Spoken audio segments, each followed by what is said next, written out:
So far, 12 states across the U.S. have banded together to help abolish the Electoral College.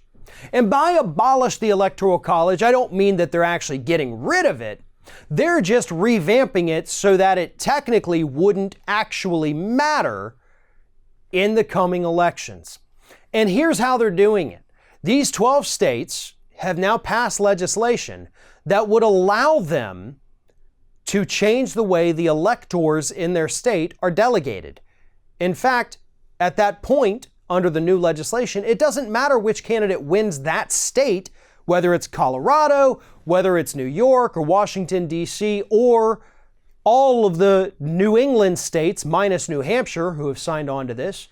Whoever wins the national popular vote will get all of the electors from that state, whether or not they won that particular state. So what these states are doing is saying, we're going to base this on national popular vote. Doesn't matter. You win our state, great for you. But if you lose the popular vote, you don't get our electors, because we want to be representative of what the people in the United States from coast to coast had to say at the polls. And that's how it should be.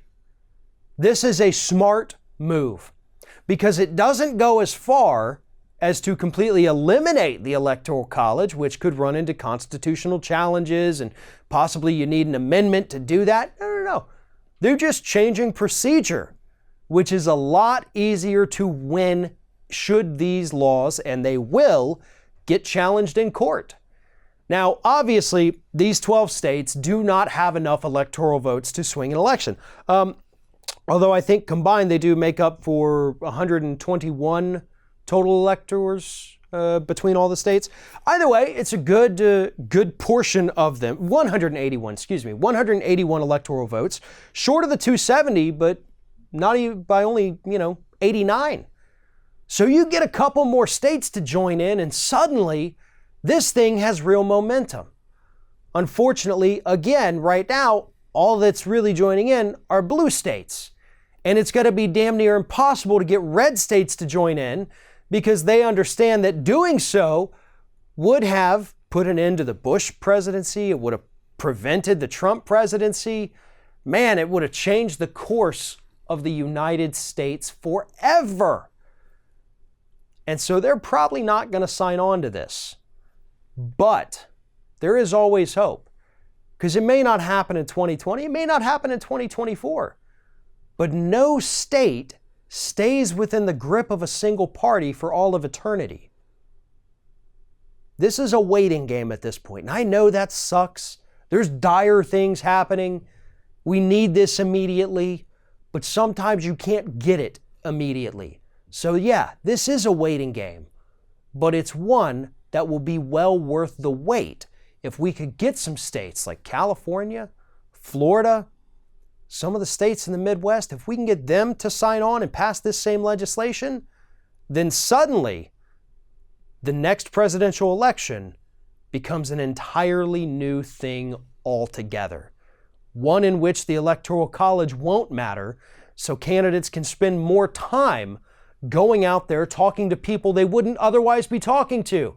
Maybe because their state doesn't have that many electors. But they still have voters. They still have people who want to be treated like they do matter. And that's what's missing. Everyone's vote in this country should matter. But because of the Electoral College, the way it's currently set up, it doesn't. You got to be in New York or Florida or Texas, California, Ohio, Pennsylvania. You live in those states, candidates care about your votes. Anywhere else, you might get a visit, but you're damn sure not going to get the same kind of attention that people in those big elector states get. And that's why it has to change. Because those people who win, you're not just president of Florida, Texas, and California. You're president of all 50 states. And every one of them matters. Getting rid of the Electoral College would make each state and each voter matter just a little bit more. Thanks for watching, everybody. And don't forget, if you like what you see here, like, comment, share, and subscribe to our channel. And now You can also become a member of Ring of Fire and get exclusive early access to certain Ring of Fire videos all throughout the week. Just click on the little join button right below the video.